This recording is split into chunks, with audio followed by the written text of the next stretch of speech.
WTO में India के खिलाफ एक केस फाइल किया है जिसके दो रीजंस हैं। इंडिया को इकोनॉमिक नुकसान पहुंचाना और जो जियो पॉलिटिकल एस्पिरेशन है इंडिया की, positioning itself as leader in global south, positioning itself as कि भाई चाइना पर ही डिपेंडेंट नहीं रहना। इंडिया भी कुछ ऐसी मैन्युफैक्चरिंग कर रहा है जिसमें जहां चाइना अगर आगे आपके लिए रिलायंट ना हो, आप इंडिया से खरीदिए। चाइना नहीं चाहता ऐसा हो। अब हुआ क्या है मुद्दा, चाइना का क्या कहना है, डब्ल्यूटीओ का स्टेटस क्या है, इंडिया क्या कर सकता है, कहां पर नुकसान कहां पर फायदा है, यह सब कुछ हमें समझना है। देखिए मुद्दा क्या है। वर्ल्ड ट्रेड ऑर्गेनाइजेशन 1995 में स्टैब्लिश हुई, हेडक्वार्टर्ड जेनेवा। पर्पस क्या था कि ये ग्लोबल लेवल पर ट्रेड को ना ऐसा बना देगी कि जैसे कि देश के देश में ही ट्रेड हो रहा हो। तो यानी कि सीधा सा प्रिंसिपल था फ्री ट्रेड। आइडिया था कि अगर आपस में ट्रेड आसान हो जाएगा ना तो ग्लोबल प्रॉस्पेरिटी होगी, इनइक्वालिटी डिक्रीज होगी, इन्वेस्टमेंट फ्लो होगा, जॉब अपॉर्चुनिटीज आएंगी। वाह वाह, मतलब ये बातें थी, राइट। तो जो यहां पर मैंने पॉइंट ये यूज किया कि आपके यहां पर जो आपकी कंपनी है उसको जो ट्रीटमेंट मिलता है वैसा ही ट्रीटमेंट आप फॉरेन कंपनी को भी दीजिएगा। ये डब्ल्यूटीओ आपसे कहता है। जैसे ही आप डब्ल्यूटीओ के मेंबर बनते हैं तो डब्ल्यूटीओ आपसे ना कुछ पैक्ट साइन कराता है, कुछ समझौते साइन कराता है, जैसे कि जीएटीटी, जीएटीएस, ट्रिम्स, ट्रिप्स, एओए, ये कुछ समझौते हैं। उनमें से कुछ समझौतों का जिक्र इस केस में होने वाला है। जो ये हुआ है बहुत ही आसानी से आपको समझ में आ जाएगा। चाइना ने आरोप लगाया कि इंडिया पीएलआई जो स्कीम चला रहा है, यानी कि प्रोडक्शन लिंक जो इंसेंटिव्स दे रहा है कि एक लिमिट से ज्यादा प्रोडक्शन करोगे, इंडिया में करोगे तो आपको ना सब्सिडी मिलेगी, मैन्युफैक्चरर्स को ये सब्सिडी दे रहा है। इनका कहना है इसमें बैटरी सेक्टर में, ऑटो कंपोनेंट में और ये ईवी बेस्ड प्लेटफॉर्म को इंडिया में ही मैन्युफैक्चर करने के लिए ऐसी सब्सिडी दे रहा है जिसका सीधा नुकसान चाइना को होगा। तो ऐसे में चाइना की कंपनी जो है BYD, CATL, इनको तो भारी नुकसान हो जाएगा। तो यहां पर इंडिया जो है वो डब्ल्यूटीओ के रूल्स को वायलेट करा, ये है इल्जाम। ठीक, कैसे इल्जाम? उनका कहना है ये अपनी कंपनी को फायदा दे रहा है ना। जो फॉरेन कंपनीज इंडिया में इन्वेस्ट करना चाहती हैं या चाइना बेस्ड कंपनी जो अपना सामान यहां पर बेचना चाहते हैं उनको नहीं बिकने देगा। इसको हम कहते हैं इंपोर्ट सब्स्टिट्यूशन सब्सिडी। मतलब कि भाई तुम चाइना पर इंपोर्ट के लिए डिपेंडेंट थे ना, चलो हम तुम्हें सब्सिडी देते हैं, चाइना से मत खरीदो, अपने यहां मैन्युफैक्चर कर लो। तो चाइना बैठा रह जाएगा और एक तरीके से चाइना का नुकसान हो जाएगा और आपका फायदा हो जाएगा। डब्ल्यूटीओ कहता है नहीं नहीं नहीं, ऐसा मत करना। देखो, अगर आपके यहां इन्वेस्टमेंट आ रहा है, आपको दूसरी मार्केट में बेचने का मौका मिल रहा है, तो फेयर चांस मिलना चाहिए दूसरे को भी आपकी मार्केट में बेचने का। आप में से कुछ लोग सोचेंगे सर ये चाइना कह रहा है, चाइना पर तो सेम आरोप लगते हैं। बिल्कुल सही कहा आपने। मैं उन केसेस को भी अभी हाईलाइट करूंगा। अभी आपको पता लग गया कि मुद्दा क्या है, क्या आरोप है। इनका कहना है कि इंडिया की जो स्कीम्स हैं उसमें 25 से 60% लोकल ही प्रोडक्शन होना चाहिए। ये शर्तें बनाई गई हैं जिससे इनकी कंपनीज को नुकसान है। ट्रेड रिलेटेड इन्वेस्टमेंट मेजर्स, इसका मतलब ये होता है, डब्ल्यूटीओ कहता है कि इंडिया या कोई भी मेंबर नेशन, आप ऐसी कोई स्कीम मत बनाना, ऐसी कोई पॉलिसी मत बनाना जिससे कोई विदेशी कंपनी जो आपके यहां निवेश करती है उसके इन्वेस्टमेंट को नुकसान पहुंचे। इसका यह मतलब होता है, इसके ऊपर जो लिखा है ये सब्सिडीज एंड काउंटर वैलिंग मेजर्स का मतलब है ऐसी कोई सब्सिडी मत देना जिसका केवल पर्पस ऐसा हो कि दूसरे देश के प्रोडक्ट आपके यहां कम बिके। मुझे लगता है आप में से कुछ लोग फील कर रहे होंगे सर ये तो गलत है, हमारी मर्जी हमारा देश, हमें नहीं लेना चाइना से। मत लीजिए चाइना से, लेकिन वो कस्टमर बेस्ड होना चाहिए चॉइस कि आपको चाइना से नहीं खरीदना। लेकिन अगर सरकार इंसेंटिवाइज कर रही है कि देखो तुम्हें हम एक्स्ट्रा फायदा दे देंगे, 18,000 करोड़ की सब्सिडी कि भाई आप यहां पर बैटरी बनाओ, 18,000 करोड़ की सब्सिडी, चाइना से मत लो, तो इनडायरेक्टली चाइना से मत लो, यही बनाओ। तो इससे सरकार पुश कर रही है पोटेंशियल कस्टमर्स को कि चाइना से मत लो। तो सरकार का ऐसा दखल जिससे कस्टमर्स की डायरेक्शन को मोड़ा जा रहा है, यह डब्ल्यूटीओ रूल्स के खिलाफ होता है, ऐसा चाइना का कहना है, राइट। अब कौन से प्रोग्राम्स चैलेंज किए गए हैं? 3 भारत सरकार के प्रोग्राम हैं। पहले तो ये advance chemistry cell, ACC, Bharat सरकार 18,000 प्लस करोड़ का, मतलब 18,000 करोड़ प्लस का इसमें सब्सिडी दे रही है अगर आप इंडिया में ही मैन्युफैक्चर कर रहे हो। ऐसे ऑटोमोबाइल एंड ऑटो कंपोनेंट, इसमें केवल ईवी नहीं, अदर ऑटोमोबाइल कंपोनेंट की भी बात हो रही है, क्योंकि भारत सरकार फोकस कर रही है ना कि इंडिया में जो असेंबली हो रही थी होंडाई की एंड अदर कंपनीज की, तो भाई उनके कंपोनेंट आप बाहर से इंपोर्ट कर रहे थे, यहीं पर कंपोनेंट का भी इकोसिस्टम बनाओ ना। तो चाइना इज लाइक यार हमारे यहाँ से कंपोनेंट आ रहे थे, उस मार्केट को तो आप खा जाओगे। इलेक्ट्रिक पैसेंजर व्हीकल, इसमें जो सब्सिडी दे रही है। दूसरी बात, इंडिया चाह रहा है कि भाई फ्यूचर है क्लीन टेक्नोलॉजी का। अब क्लीन टेक्नोलॉजी में हम क्यों चाइना पर डिपेंडेंट रहे? हम तो क्लीन टेक्नोलॉजी में इंडिपेंडेंट होंगे, अब सेल्फ रिलायंट होंगे। तो एक तो ये वाली चीज चाइना को नहीं सही जा रही, चाइना चाह रहा है भाई हम डोमिनेट करेंगे। लिथियम सप्लाई चेन की बात करें, रेयर अर्थ मटेरियल की सप्लाई चेन की बात करें, आप सब जानते होंगे 60% से ज्यादा global supply chain China dominate कर रहा है, और चाइना लगातार इसमें बढ़ता जा रहा है। लैटिन अमेरिका में जो एबीसी कंट्रीज हैं उसको डोमिनेट कौन कर रहा है? When it comes to extraction and refining, China कर रहा है। कोई मुझे बताएगा एबीसी कंट्रीज में कौन सी कंट्रीज आती हैं साउथ अमेरिका की? जरा कमेंट में बताइएगा। दूसरा इसमें क्या फैक्टर है, चाइना के दरवाजे बीवाईडी और सीएटीएल जैसी कंपनीज के लिए कम हो रहे हैं, मतलब बंद हो रहे हैं कुछ हद तक। मतलब ये है, एग्जाम्पल देता हूं आपको, एक जबरदस्त केस स्टडी है। बात है कैलिफोर्निया की, यूएसए की। एक फोर्ड कंपनी ने एक ट्रक निकाला, ईवी ट्रक। आप कहेंगे बड़ा ट्रक, ईवी बड़ा नहीं, छोटा ट्रक। उस ट्रक में जो बैटरी लगी हुई थी वो सीएटीएल की थी, और सीएटीएल कहाँ की कंपनी है? चाइना की है। तो वहाँ पर जैसे हमारे होता है ना मेक इन इंडिया, ऐसे यूएसए के गवर्नर इनोग्रेट करने आए कि देखो हम तो भाई मेक इन अमेरिका कर रहे हैं, दोबारा से मैन्युफैक्चरिंग की जो यूनिट्स हैं वो हम यूएसए में स्टैब्लिश कर रहे हैं। वहाँ पर मीडिया ने कहा कि भाई फोर्ड का जो ट्रक बन रहा है इसकी 40% के आसपास की जो कॉस्ट है वो तो इसमें बैटरी कंपोनेंट की है, बैटरी और रिलेटेड कंपोनेंट की, और वो तो फोर्ड मोटर यहाँ बना ही नहीं रहा, वो तो चाइना से इंपोर्ट कर रहा है, सीएटीएल कंपनी के साथ कॉन्ट्रैक्ट है इनका। तो इसका मतलब है यहाँ पर बनाकर जो आप बेचोगे उसका बड़ा प्रॉफिट तो सीएटीएल ले लेगा। इससे बड़ा नुकसान हुआ to the image and the announcement जो उनके गवर्नर ने किया था। तो उसके बाद इन्होंने अपना जो स्क्रू है उसको टाइट करना स्टार्ट कर दिया कि भाई सीएटीएल तुम्हें ये कॉन्ट्रैक्ट नहीं मिलेगा। तो चाइना ने कहा ये यूएसए और ईयू जो चाइना को काउंटर करना चाह रहे हैं, इसका सीधा नुकसान इनकी कंपनियों को हो रहा है। तो ऐसे में इंडिया एक बड़ी पोटेंशियल मार्केट है ईवी की, क्योंकि अगर आप आज चाइना में जाएंगे तो वहाँ पर एक बड़ा ट्रांजिशन आपको ईवी के लिए ऑलरेडी दिख जाएगा, लेकिन इंडिया अभी ट्रांजिशन फेज में है। तो इसी समय पर तो कोई प्लेयर पेनिट्रेट करता है मार्केट को, तो इस समय इनको लग रहा है कि यार हम चाह रहे हैं यहाँ पर अपनी मार्केट को कैप्चर करना, इनके और ये करने नहीं दे रहे। तो इकोनॉमिक एंड जियोपॉलिटिकल दोनों एंगल है। अब जरा चाइना की हिस्ट्री पर बात कर लेते हैं। भाई साहब 1980s के बाद से जब से चाइना ने कहा हमें बनना है मैन्युफैक्चरिंग हब, तब से कौन सी टेक्निक से चाइना ने किया है?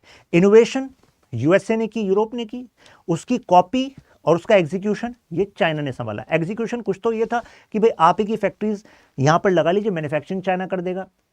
लेकिन दूसरा था रिवर्स इंजीनियरिंग, चाइना को एक बार उस प्रोडक्ट को दिखा दीजिए, फिर चाइना खुद बना देगा, अपनी ब्रांडिंग अपनी कंपनी करके बेचेगा, और उनकी सरकार इंटेलेक्चुअल प्रॉपर्टी राइट वायलेशन, जो कि डब्ल्यूटीओ की ही एक समझौता है जिसको मैं ट्रिप्स कहता, मतलब जो ट्रिप्स समझौता है, trade related intellectual property rights, इसका वायलेशन हो रहा है, लेकिन चाइना की सरकार अपने ही कंपनी के खिलाफ केस ही नहीं कर रही है, एक्शन ही नहीं ले रही है।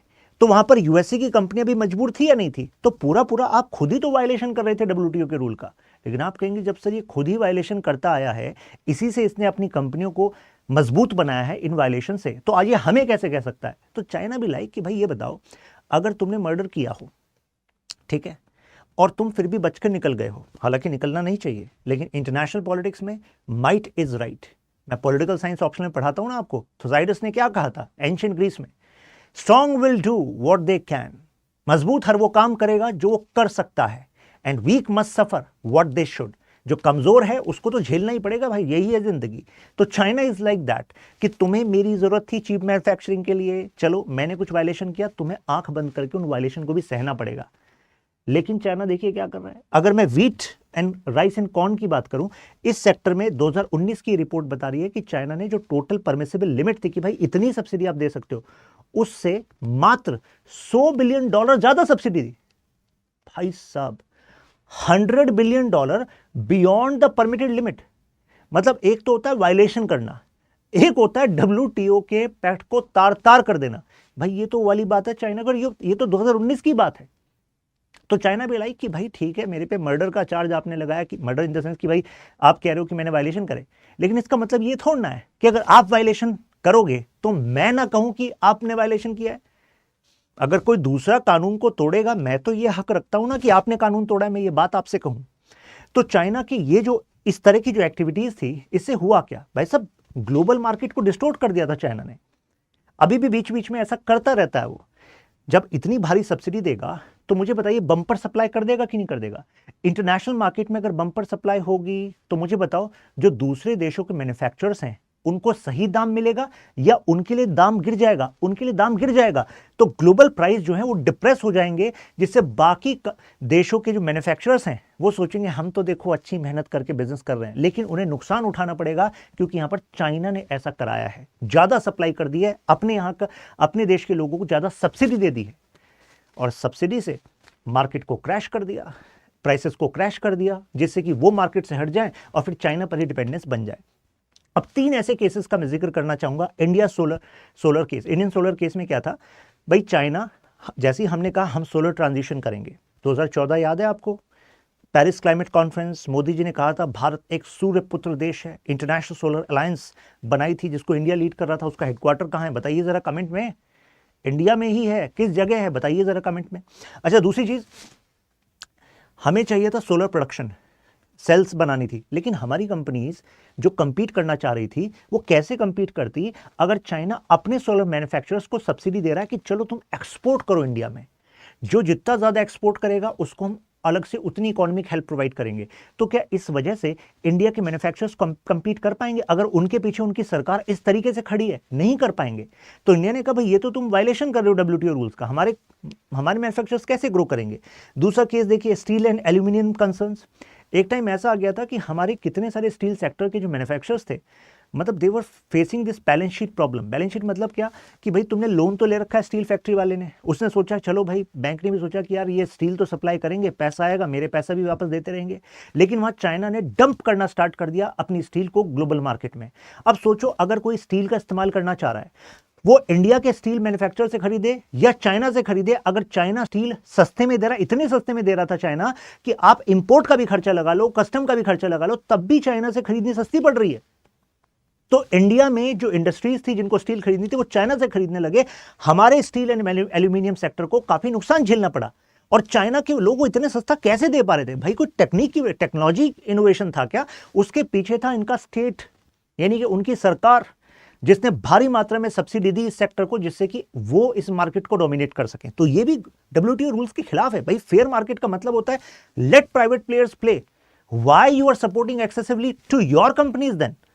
कोविड एरा के बाद चाइना ने दिखा दिया कि अल्टीमेटली ग्लोबल सप्लाई चेन में हम ही है राजा। मतलब आपको अगर ऑक्सीजन कंसेंट्रेटर्स चाहिए थे, अपने मेडिकल इक्विपमेंट चाहिए थे हॉस्पिटल्स के, उसके लिए भी आप इस पर डिपेंडेंट थे। तो इस समय पर भारत ने एक ग्लोबल कोएलिशन को सपोर्ट किया जो कह रहा था कि डब्ल्यूटीओ में नए रूल्स आने चाहिए जो एंटी डिस्टोर्शन रूल्स हों, जो स्टेट कैपिटलिज्म के खिलाफ हो। मतलब अगर किसी देश की सरकार इस तरीके से मतलब अनजस्ट तरीके से सपोर्ट करने लग जाए अपनी कंपनीज को, जिससे कि दूसरे की कंपनीज बर्बाद हो जाएं, तो ऐसे डिस्टोर्शन के खिलाफ रूल्स बने डब्ल्यूटीओ में। भारत ने वहां पर भी इस केस को उठाया था। तो हम तो खुद डब्ल्यूटीओ के खिलाफ काम कर रहे थे। तो आप कहोगे मतलब डब्ल्यूटीओ में चाइना के खिलाफ ये स्टैंड हम ले रहे थे, लेकिन आप कहोगे फिर इसका हुआ क्या? बात ये, हमने सारे एविडेंसेस भी दिए, जजमेंट भी चाइना के खिलाफ आया, लेकिन जो डिस्प्यूट रिवर्सल मैकेनिज्म है, जब जजमेंट चाइना के खिलाफ आ जाता है तो उसके बाद ना आप अपील कर सकते हैं। चाइना ने कर दी अपील, तो आप सोचेंगे अपील में भी चाइना हार गया होगा। मुद्दा यह है कि 2019 से जो इनकी अपीलेट बॉडी है वो डिफंक्ट है। ऐसा क्यों? क्योंकि इसमें जो जजेस की अपॉइंटमेंट होती है उसको यूएसए ने रुकवाया हुआ है, क्योंकि यूएसए के खिलाफ भी कुछ केसेस डब्ल्यूटीओ में है। तो यूएसए चाहता है कि अपने खिलाफ कुछ केसेस फाइनलाइज ना हो, एंड पॉइंट पे ना पहुंचे, तो उसने उस प्रोसेस को अटका रखा है। इसका फायदा चाइना भी लेता रहा। तो आप कहेंगे कुल मिलाकर फिर जो सारे केसेस थे चाइना के खिलाफ, फिर तो कुछ फायदा नहीं हुआ। इकोनॉमिकली तो फायदा नहीं हुआ, लेकिन हाँ पॉलिटिकली ग्लोबल कंसेंसस बन पाया कि चाइना मार्केट को डिस्टोर्ट कर रहा है। इस वजह से चाइना पर भरोसा कम करो, चाइना +1 स्ट्रेटजी पर जाओ, दूसरे देशों के साथ स्ट्रॉन्ग रिलेशंस बनाओ, वहां पर इन्वेस्ट करो, क्योंकि चाइना की सरकार पर हम विश्वास नहीं कर सकते। ये हमने वहां से पाया। ठीक, अब इंप्लीकेशन क्या है इंडिया चाइना ट्रेड रिलेशंस पे, जो अभी डब्ल्यूटीओ में क्लैश इंडिया और चाइना का हो रहा है, क्या इस वजह से अब इंडिया और चाइना के बीच का ट्रेड गिर जाएगा? तो एक फैक्ट बताऊंगा कि चाइना से जो टोटल इंपोर्ट हम ईयरली बेसिस पे कर रहे हैं, इंपोर्ट की बात कर रहा हूं, that is more than $110 billion. अब इतना बड़ा इंपोर्ट अगर कर रहे हैं तो ऐसा तो नहीं है कि इतना बड़ा इंपोर्ट एकदम से कम हो जाएगा। चाइना के लिए भी नुकसान है और इंडिया के लिए भी नुकसान है, क्योंकि इंडिया के कितने सेक्टर्स, फार्मा सेक्टर भी जिसमें इंडिया लीड करना चाहता है जेनरिक मेडिसिन में, उसके भी एपीआईज के लिए हम चाइना पर डिपेंडेंट हैं। चाइना के लिए भी एक बड़ी मार्केट है। तो एकदम से कोई बड़ा फ्लक्चुएशन तो इंडिया चाइना के ट्रेड में अभी नहीं लगता मुझको, despite the clash which we are going to see. लेकिन क्या हो सकता है, इंडिया जैसे क्लीन टेक्नोलॉजी में आगे बढ़ना चाह रहा है, तो हम देख सकते हैं कि चाइना ने अभी रेयर अर्थ मटेरियल के एक्सपोर्ट को टुवर्ड्स इंडिया, उस पर कुछ टेक्निकलिटीज बताकर उस पर रेस्ट्रिक्शंस लगा दी थी। तो इससे भले ही हम अपने मैन्युफैक्चरर्स को प्रमोट करने के लिए इंसेंटिव देंगे, लेकिन अगर वो कंपोनेंट, कुछ ऐसे कंपोनेंट हैं जो चाइना से इंपोर्ट करने के लिए हम निर्भर हैं और चाइना कहते हैं नहीं नहीं ये इंडिया में नहीं जाएगा, तो हम क्या करेंगे? तो भी तो हमारे लोगों का जो इन्वेस्टमेंट है वो बर्बाद हो जाएगा भाई, मतलब उसको नुकसान होगा, फिर उसको अल्टरनेटिव कहीं और से और महंगा खरीदना पड़ेगा। तो एक्सपोर्ट रेस्ट्रिक्शन ये एक लॉजिक हो सकता है। जैसे ये देखिए ग्रेफाइट एंड कैथोड मटेरियल जो है उसके लिए इन बैटरीज के लिए हम अभी भी चाइना से ले रहे हैं, तो चाइना इस पर रेस्ट्रिक्शन लगा सकता है। अच्छा, अपनी स्कीम से सब्सिडी दे रहे हो, चलो ये कंपोनेंट तो हमसे ही लोगे ना, मैन्युफैक्चरिंग चाहे तुम इंडिया में कर रहे हो, तो इस पर हम रेस्ट्रिक्शन लगा सकते हैं। तो उस पर क्या होगा भाई? तो इंडिया ऑलरेडी डाइवर्सिफाई कर रहा है, जैसे ज़ैम्बिया, कोंगो, जिम्बाब्वे के साथ हमने लिथियम और कोबाल्ट की फील्ड में अभी पार्टनरशिप करी है, क्योंकि हम चाहते हैं कि अगर हम फुल फ्लेज जाएंगे तो जाहिर सी बात है चाइना रुकावट बनेगा। चाइना को जरा हम साइडलाइन करने के लिए कुछ तो स्टेप्स लें। नॉन डब्ल्यूटीओ जैसे यही बताया, रॉ मटेरियल को टाइटन करने की कोशिश करेगा कि वो ना पहुंचे हमारे पास, टेक्निकल डिफिकल्टीज हमारे सामने क्रिएट करने की कोशिश करेगा कि देखो इस वजह से, इस टेक्निकलिटी की वजह से हमारी कंपनी आपके साथ ट्रेड नहीं करेगी। इंडिया लेकिन एक बहुत बड़ी मार्केट है। ईवी सेक्टर में अगर बीवाईडी को परेशानी आ रही है ईयू में, यूएसए में, तो उसके लिए एक बड़ी मार्केट इंडिया है। तो क्या आप इंडिया को नाराज करोगे पूरी तरीके से? ये इंडिया के फेवर में एक पॉजिटिव पॉइंट है, राइट? तो यानी कि डब्ल्यूटीओ में जो अभी केस है, ये केस केवल कुछ कंपनीज के इंसेंटिव्स का नहीं है, ये केस इस बात का है कि इंडिया सेल्फ रिलायंट होना चाहता है क्लीन टेक्नोलॉजी में, इंडिया अपनी मैन्युफैक्चरिंग को बूस्ट करना चाहता है, न्यू जॉब्स क्रिएट करना चाहता है, और चाइना को परेशानी आ रही है यूएसए, ईयू से, वो इसमें हमें प्रेशर कर रहा है। अब आगे क्या होने वाला है, व्हाट नेक्स्ट? तो पहले तो हमें पता करना पड़ेगा ना कि भाई डब्ल्यूटीओ में प्रोसीजर क्या होता है। पहला स्टेप होगा कंसल्टेशन, मतलब है कि 60 दिन भारत और चाइना को मिले हैं कि आप आपस में दोनों बैठो, आप डब्ल्यूटीओ में बैठना चाहते हो वहां बैठो, वहां मीडिएशन के थ्रू आप कंसल्टेशन करो, दोनों अपने जो आर्ग्यूमेंट्स हैं, एक्सपर्ट्स आपके वो आर्ग्यूमेंट्स दें, इंडिया अपने स्कीम्स की जो पॉइंट्स हैं उनको दे, इकोनॉमिक इंप्लीकेशंस को बताए, क्यों ये भारत के लिए जरूरी है और कैसे ये डब्ल्यूटीओ रूल्स को वायलेट नहीं कर रहा, इंडिया ये बताए। तो दोनों 60 दिन में इसको सोल्यूशन को निकाल लो। लेकिन अगर तुम्हारा सोल्यूशन नहीं निकलता, फिर जाएगा next level dispute settlement board के पास, डीएसबी के पास, फिर मैटर वहां जाएगा। उसके लिए क्या है, 30 दिन का समय मिलता है, जिसमें कि डब्ल्यूटीओ कुछ 3 पैनल एक्सपर्ट्स को बैठाएगा कि भाई ये इन दोनों से आपस में तो नेगोशिएट हुआ नहीं, चलो अब डब्ल्यूटीओ हम बैठा रहे हैं इन 3 एक्सपर्ट्स को, अब तुम दोनों की बातों को सुनो। अब ये प्रोसेस फिर देखो, 30 दिन में तो हमने केवल उन 3 पैनलिस्ट को बैठाया है, उसके बाद 6 से 9 महीने ये मैटर और खींचेगा, जिसमें कि सारे आर्ग्यूमेंट्स को सुनकर ये एक्सपर्ट्स फाइनली अपना डिसीजन देंगे, जिसमें कि वो इंडिया की जो स्कीम्स हैं उनको भी एनालाइज करेंगे, चाइना को की कंपनीज को कितना नुकसान हो सकता है इसको भी करेंगे, एग्जामिनेशन रिपोर्टिंग प्रोसेस होता है। फाइनली जैसे ही डीएसबी की तरफ से एक जजमेंट आ जाएगा, अगर वो इंडिया के खिलाफ हुआ तो भाई इंडिया फिर एपीलेट जुरिडिक्शन, मतलब इंडिया अपील करेगा, लेकिन अपील करने जाओगे 2019 से वहां वो डिफंक्ट पड़ा है, तो ये मैटर वहीं अटक जाएगा। अगर चाइना के अगेंस्ट गया तो चाइना भी अपील कर सकता है, फाइनली वहां पर भी अटक जाएगा। तो क्लियर कट प्रोसेस है कि यार इस मैटर को गंभीरता देने के लिए, इस मैटर के बेसिस पे फिर इंडिया पर कुछ और रेस्ट्रिक्शन लगाने के लिए चाइना इसको यूज करना चाहता है, क्योंकि पता ये भी है सोल्यूशन तो भाई यहां से निकलेगा नहीं, अल्टीमेटली दोनों पार्टीज को साथ में बैठना पड़ेगा और कोई पॉलिटिकल सेटलमेंट करना पड़ेगा, राइट? हम एक पॉइंट रखेंगे डब्ल्यूटीओ कंपैटिबिलिटी का। भारत क्या करेगा? भारत कहेगा कि देखो जी, हमारी जो स्कीम है ना वो डब्ल्यूटीओ के रूल्स को वायलेट ही नहीं कर रही। चाइना कहेगा ये कैसे नहीं कर रही भाई, हम कह रहे हैं कर रही है, हम कहेंगे नहीं कर रही भाई। क्यों? क्योंकि हमने कहा ये आर्टिकल 327, ये 2 आर्टिकल हैं आपके, जो इनका रूल है ना सब्सिडीज एंड काउंटरवैलिंग मेजर्स का, ये कहता है कि भाई लोकल प्रोडक्शन को बढ़ावा देना गलत नहीं है। लोकल प्रोडक्शन को बढ़ावा देते समय अगर वो बेनिफिट फॉरेन कंपनीज को भी मिल रहा है तो क्या गलत है? तो इंडिया का भी ये कहना है। कि भाई अगर चाइनीज कंपनीज यहां पर मैन्युफैक्चरिंग लगाती हैं, ज्वाइंट वेंचर करती हैं, तो हम उसको थोड़ा ना मना कर रहे हैं। तो आप ये नहीं कह सकते कि चाइनीज इन्वेस्टमेंट इन इंडिया उसके खिलाफ है, ये इसको नहीं आप कह सकते। ये तो देखो इस स्कोप में अलाउ है। दूसरा है डोमेस्टिक कंटेंट क्लोज। हम ये कहेंगे कि भाई हमारा जो क्लॉज है जिसमें आप कह रहे हो कि 25 से 60% तक इंडिया में ही वो कंपोनेंट को आपको सोर्स करना है, तो हम कहेंगे देखो उसमें भी ना फ्लेक्सिबिलिटी है। जैसे वैल्यू एडिशन की जो बात है ना वो इंडिकेटिव है, हमने उसको एक मैंडेटरी कंडीशन नहीं रखा कि तभी सब्सिडी मिलेगी। तो यहां पर हम एक्चुअली लॉ के इंटरप्रिटेशन से खेल सकते हैं, यही करते हैं वहां पर डब्ल्यूटीओ में जो हमारी तरफ से लॉयर होंगे, मतलब जो हमारा पॉइंट रखेंगे। दूसरा हम क्लाइमेट चेंज के बेसिस पे कह सकते हैं, जैसे डब्ल्यूटीओ का ही जो आर्टिकल 20 है वो ये कहता है कि भाई जब दुनिया को इस समय डीकार्बनाइजेशन की जरूरत है, क्लीन टेक्नोलॉजी की तरफ जाने की जरूरत है, तो अगर उसके लिए भारत ऐसा कर रहा है, ईवी एटसेट्रा, ये आपके देश के कंपनी के खिलाफ नहीं है, ये इंडिया का एफर्ट है क्लीन एनवायरनमेंट की तरफ। अगर ऐसा कर रहा है तो ऐसे में तो देखो बाकी सब चीजें माफ होती हैं। तो एक इस लॉजिक का भारत इस्तेमाल करेगा। तीसरा बिल्डिंग कोalition। अभी मैंने आपको बताया प्रीवियस केसेस में, चाहे सोलर पैनल्स का केस हो, चाहे एल्यूमिनियम का केस, स्टील का केस हो, चाहे फिर वो न्यू कोविड एरा वाला केसेस हो, तो हर जगह पर भारत ने कोalition का इस्तेमाल किया है अगेंस्ट चाइना पर प्रेशर करने के लिए। वही काम हम यहां पर करेंगे। इंडिया प्रोजेक्ट करेगा कि देखो चाइना भारत के साथ जो कर रहा है वो कल आपके साथ भी करेगा। मतलब आज भारत क्लीन टेक्नोलॉजी में सेल्फ रिलायंट होना चाह रहा है, मैन्युफैक्चरिंग को बूस्ट करना चाह रहा है, तो ये देखो भारत के खिलाफ केस कर रहा है। तो ऐसे में हम सबको साथ आना पड़ेगा अपनी सॉवरेनिटी को प्रोटेक्ट करने के लिए। स्ट्रेटेजिक कम्युनिकेशन करनी पड़ेगी कि भाई ये ग्लोबल क्लीन टेक्नोलॉजी के लिए हमें चाइना पर डिपेंडेंस को कम करना होगा, साउथ साउथ कोऑपरेशन को प्रमोट करना पड़ेगा, क्योंकि डेवलप्ड नेशन से ज्यादा डेवलपिंग नेशन चाइना की इस ट्रैप में आएंगे, जो अपनी पॉलिसी को चेंज कर लेंगे चाइना के इस फियास्को से कि नहीं डरा देगा चाइना कुछ चीजों की सप्लाई रोक देगा। लेकिन इंडिया के पास एक एडवांटेज है, India is a huge country, इतनी बड़ी पॉपुलेशन है जिसमें मिडिल क्लास बढ़ रहा है, डिमांड बढ़ रही है, तो इंडिया के पास ये एडवांटेज है। तो यहां पर इंडिया के पास अब बाकी देशों की भी लीडरशिप करने का मौका है, राइट। तो अगर सब कुछ है आपको क्लियर, यू कैन मेंशन वाह और अल्ट्रा क्लियर। आपकी जो इंडिपेंडेंट ओपिनियन है you can share in comments. Next किस पर आप डीपर एनालिसिस चाह रहे हैं, यू कैन शेयर। यहां पर आप मेरे साथ कनेक्ट कर लीजिए। शशांक त्यागी फॉर यू।